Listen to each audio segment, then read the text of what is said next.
Magandang araw po sa lahat. Narito ang pinakauling balita ukol sa lagay ng ating panahon ngayong araw ng Martes, February 20, 2024. Easterlies pa rin o ang mainit na hangin mula sa karagatang Pasipiko ang pangunahing weather system na nakakaapekto ngayon sa bansa, lalong-lalo na sa eastern section ng ating bansa, kaya magiging maaliwalas ang panahon sa malaking bahagi ng Pilipinas ngayong araw.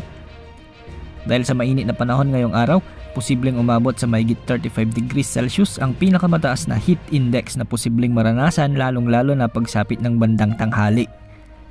Samantala, posible muling umiral ang northeast monsoon o ang hanging amihan sa darating na weekend at magpapatuloy sa mga kasunod na mga araw, ngunit hindi na ito kasing lakas gaya ng mga nakaraang mga linggo. Sa Luzon ngayong araw, asahan ang bagyang maulap hanggang sa maulap na papawirin na may mga pulupulong pagulan at pagkidlat pagkulog dulot ng easterlies o ng mga localized thunderstorms. Dahil nga sa pag-iral ng easterlies, asahan na umaga pa lang ay may mga pag-ambon o minsay malalakas na buhos ng ulan sa bahagi ng Aurora, Quezon at Laguna. Bagyang maulap hanggang sa maulap na kalangitan naman na may pulupulong pagulan o pagkidlat pagkulog ang mararanasan sa Bicol region, Northern Samar, Oriental Mindoro, Marinduque at Romblon. Samantala, posibleng makaranas ng mga pag-ulan ngayong araw ang malaking bahagi ng Visayas, lalo na sa central at eastern section ng rehiyon. Dulot pa rin ito ng umiiral na easterlies. May mga minsang malalakas na buhos ng ulan ang inaasahan sa bahagi ng Tacloban, Eastern Samar, Bohol, Cebu, Bacolod, Iloilo at sa ilang bahagi pa ng Visayas. Sa tanghali naman ay posible na ring ulanin ang Central Palawan dahil naman ito sa localized thunderstorms.